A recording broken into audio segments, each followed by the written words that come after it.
Ini adalah BMW E36323 Matic gua yang biasa gue panggil Onyet. Mobil ini udah cukup berjasa banget nih buat gua karena dia udah sering nganterin gua ke beberapa project gua.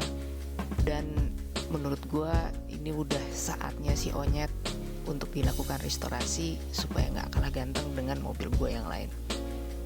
Ya kalian lihat sendiri deh kenapa menurut gua harus di restore.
Tapi menurut gua masih oke banget performance mesinnya.